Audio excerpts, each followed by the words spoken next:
Well, I'm gonna stand by. Yeah, 1940, to me, you definitely ain't sound as loud as you usually are. Maybe you want to just look at some of the buttons or knobs and see if one got bumps or something. Because I definitely think you use it a little bit more louder, definitely. Therefore, you're sounding good now. I got a good copy on you. Okay. Well, I had to get some cobwebs out of it. That might have been what the problem was. There, tempo? No, you're not. Hey, 1940, you got a copy? Good now. Come back one more time. That 987 got on top of you. Am I having problems transmitting? No, I hear you every time. You sounding good to me. How about you, 21? You think you sound good? Oh yeah, sounds just like 1940. Yeah, tempo. All right, well, I wouldn't do a thing then. Everything, if you got a copy on us now, so we'll leave it alone. 987, go ahead, see what you wanted. Hey, 1940, you got a copy?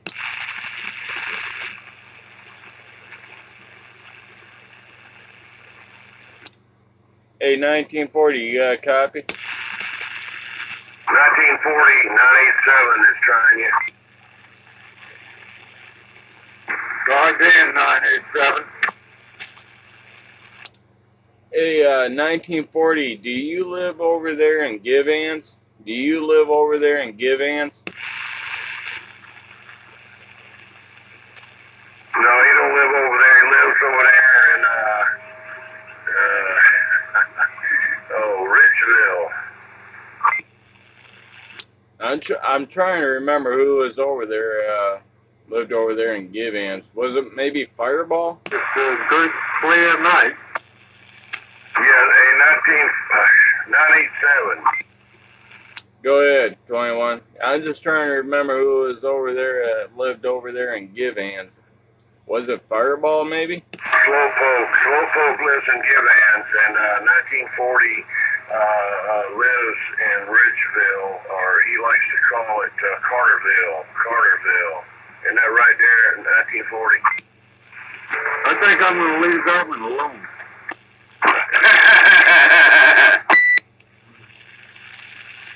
All right, everybody sounding good. How about it? Anybody else out there?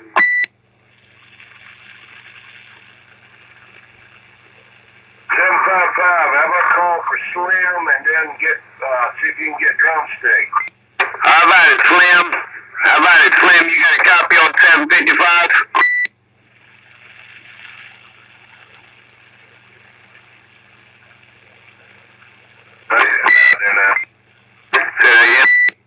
He isn't out there now. Yeah. Wait, who else? The Drumstick, you said? Yeah, Drumstick. How about it, Drumstick? You out there? How about it, Drumstick?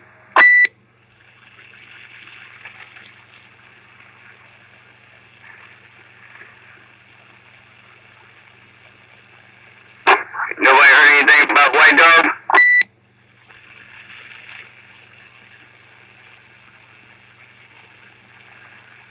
I hadn't heard. Phil on the internet wants to know where the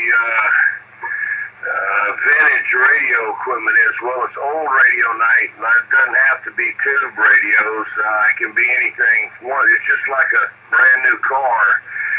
You drive it home and you drive it to Folly Beach and back, and then you say, 2 months or so later, you say, I don't like this car. I'm going to take this car back and get my money back. Go ahead and try it. There'll be a used car then. So it's kind of that way with these radios here. This radio here I'm talking on is probably at least maybe 15 years old. So it's not brand new. It's just old radio. Any kind of radio, it doesn't matter. But we usually have tubes type radios there. I got all kind of them, and the other guys do too. That 755, he's got an older one, and I think at a 15.4, he keeps a round table full of new radios. What isn't that right there, 15.4?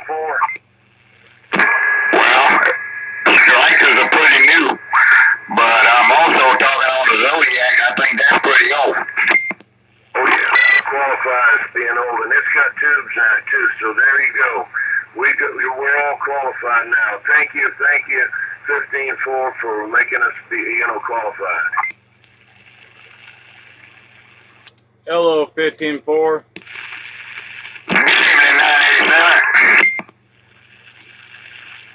Yeah, we don't know how to run any of that new equipment. We only know the old stuff. That'd be true, 755. That's right. We like the old tube stuff.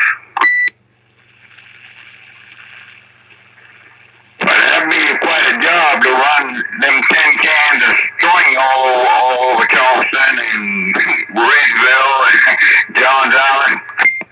Yep, that's definitely so on that. Definitely so on that. I mean, even this Cobra 139 XLR's got some age on it. There's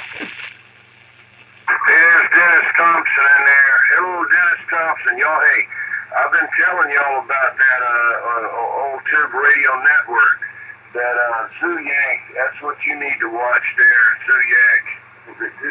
Zooyak, you have to clarify there. Zooyak or Yank, I don't know. And I'm trying to read it, bend over here. But anyway, that old tube radio network comes on out in California on Channel 11, and you can Google Old Tube Radio Network. And Dennis Thompson and those guys, they have people coming in there with old radios and tube-type radios, and you wouldn't even believe some of them that, they just maybe have like a on and off knob on some of them, It's like you turn it on and that's what you get. If they're not on that channel, you don't hear them. So that's, and he shows pictures of them and history of it there, so that's 755. He's not that advanced yet to where he can put a radio, show me a picture of his radio yet, but I know he's going to be working on it. Isn't that right there, 755? That's right. That's right.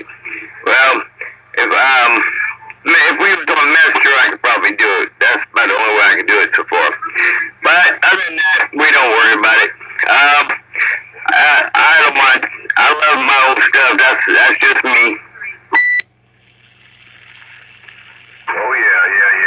Well, let me get on the side there. I'm not supposed to be doing a lot of talking. I'm supposed to be doing a lot of listening. It's 755 night. I'm back out.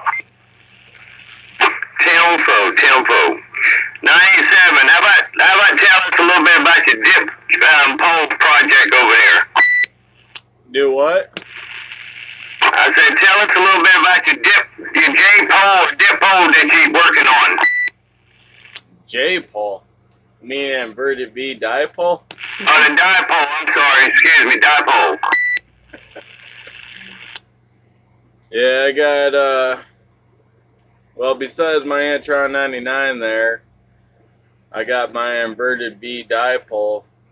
Basically, okay, well, you take a normal V format, like say you was, okay, gonna write the letter V in the normal format. Well, you write it out, but you tip it upside down. And anyways, it can be a little bit, at times it can be a little bit directional, but it can also be omnidirectional at the same time, but a little bit more directional. And then and the mobile there that you was hearing me on there was a Top Gun Quad 5 running into a RM Italy KL 203, running into a 5-foot fire stick there on the hood there, and then it's I ended up using one of those fire stick brackets on it. It's a kind of a certain bracket that you have to use to do that Yeah, telephone. Alright, I just wanted to see if anybody would like some information on it. But, anybody else out there? Oh, another thing I forgot to add in there is that it's the dipole is a radio waves bazooka dipole. Radio waves the bazooka dipole, and the radio part is spelt normal. It's spelled, radio, RADIO. And then the waves part, though, the waves part is a little bit different. And it's spelled W as in whiskey, Alpha, Victor, Sam. And it's waves. And then bazooka, like you're shooting a bazooka missile or something like that. The only thing I can think of. But anyways, that pretty much. Then another thing I did some research on it and about it and a whole bunch of other stuff.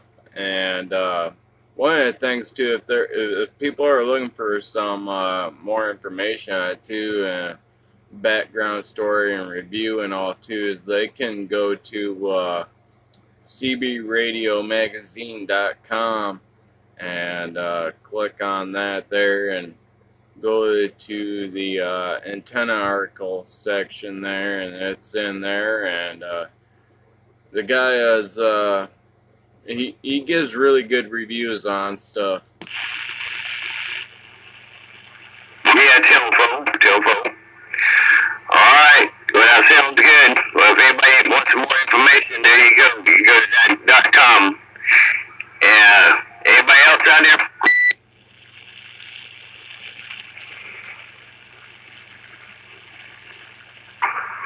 I want to ask that 15-4 question, if that would be okay. That's 755. Yes, go ahead. 755, 15-4. Golly.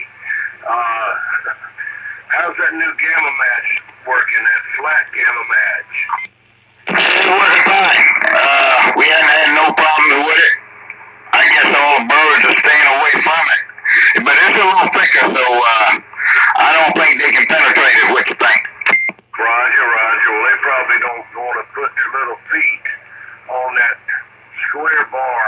It won't be as comfortable as being on the round bar. I can understand that. Yeah, that's how I look at it. 10-4. Well, that's great, man. I still have buzzards trying to land on my antenna up there. Of course, I wouldn't shoot them or anything, even though I got the, capability of it. But I have a 4th of July every once in a while that let them know that we do have bottle rockets around here. And but they've landed on that thing and did a couple of they've bent some of the horizontal down just a slight amount, but they hadn't bent them down like they did the other one. But I've been watching them. They haven't got on my beams yet, like they did the the other ones I had. So I'm just hoping they'll stay away. There's only certain times of the year that they come around here, like the nest, and I guess that whatever 987 will have to fill us in on the mating habits of a buzzard. I don't know, but maybe that's what they do. But so far they've been trying to stay away here lately. What do you think about the average weight one of those birds are? About 8, 9 pounds?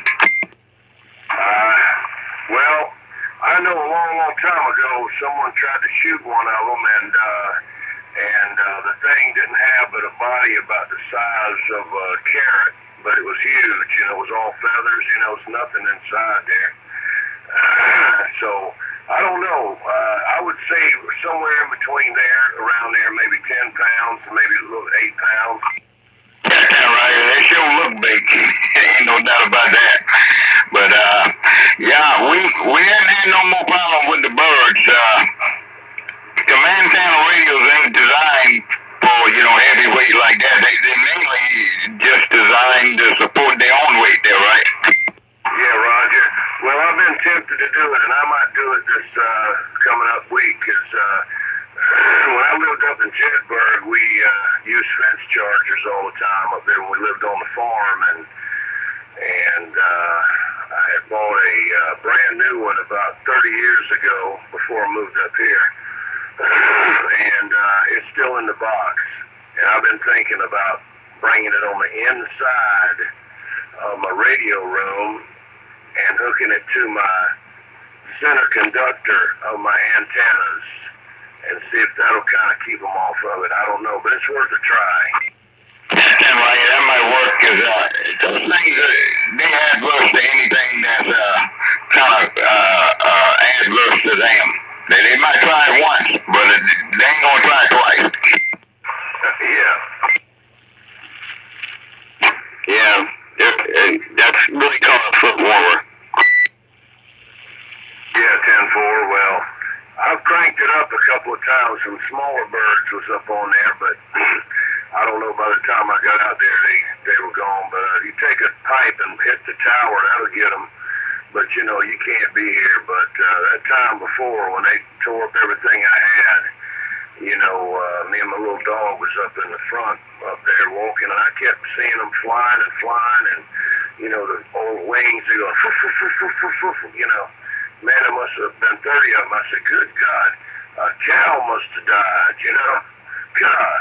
I get up there, man, they're all over my daggum stuff. Bent my antenna, bent it all up, and bent my beams. Well, didn't hurt my beams. It was almost looked like a modified Joe gun, in the front. So it worked pretty good until that hurricane bent that 1.5 inch Schedule 40 pipe back.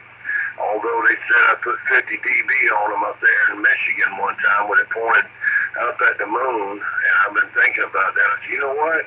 I might need to get me an azimuth rotor. That way I can try it out on them. But anyway, I'm not going to do all that. I saw one on YouTube. A guy's got a chain drive azimuth rotor, and you mount the boom in the inside of it, and this thing turns it with a chain drive. It's awesome, but it must weigh 20, 25 pounds, the motor. So, you get all that weight up there on top of the tower, you just ask for trouble. You have to have a guy wires right dead underneath it to pull it down. Anyway, all right, well, let me shut up. Telfo. Hey, can I add something here? Yeah, go ahead and add something. 21, I've been thinking about for you too, about that whole situation and all for a while now. And one of the things I've thought about is you could always end up taking, say, like a Red Ryder BB gun, or say maybe a slingshot or something like that. And because they ain't gonna do anything to them at all, but it maybe might help, get them off of there. Yeah, well, the problem's not while I'm here. Like I say, I got bottle rockets special for the 4th of July that's about probably 1 inch in diameter and about 8 inches long on a 3/4 inch piece of wood that flies up there and explodes. And I've got it set with, I've got a permanent piece of conduit in the ground at an angle, and I've tested it. And when it explodes, it shoots out stuff everywhere. So it covers the beam and the ground plane antenna. It just happened to work out that way, on the 4th of July. But, yeah, when I'm not home, that's when they attack, So I'd have to lay in the backyard on my back with a slingshot ready, and hope, one of them came by, but I can't do that. So that's why I was thinking about the fence charger, or one of those, I saw it on the TV, I think it's for $19.99, and that's an owl that the eyes flash and stuff like that. And if you order right now, you can get double it. Just pay shipping, extra processing, and have 2 of them. I said, yeah, that'd be pretty good. Put one of them on my beam and one of them on my ground plane there. But I have to take a bow and arrow and shoot a string up there to the antenna and pull it up there because I'm not climbing on that thing anymore. I don't blame you, but it ain't a bad idea either, though.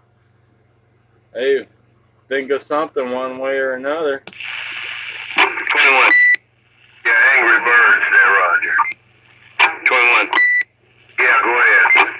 That was my next thinking. Somebody, I know a lot of people that I've known had in the past, they had the fake owls up on their beam set, and they never had a problem after they put them up there, one of the fake owls. 10-4, I'm going to have to do that because I don't want to bend those. That Shockwave is good design, but the horizontal stub outs could have been a little bit longer. You know, they could have been twice as long, and then, you know, you slip the pipe over that for your horizontal radials. They're just sticking out, you know, not enough. To me, I'd rather have them on farther out, you know. And but that, if they had been a little farther out, they would have still bent them. They'd have got out on the very end. They'd have got as far out as they could into the very 1 foot hanging in the air and one clamp to the end of the ball. It's got a ball on there, a Corona ball on each one of them. They'd have had that ball and 1 foot hanging out there, you know, to get the maximum amount of bendage they could get. So they don't care. That's why they eat dead stuff. Yeah, tempo. All right, well, hopefully, you know, if you get, like say, a lot of people I know do it on the docks too. They put them owls out there to keep the seagulls away. And like I say, as far as I know, they'll work on buzzards too. So 10-4, I'm gonna try that next. I'm gonna start looking maybe tomorrow for some of those owls there. They were on TV for a while, and then they quit having them. So I'll check on the internet. Telfo. Anybody else out there coming in? I'm gonna stop my video. You gonna stop it? Yes, sir. Okay.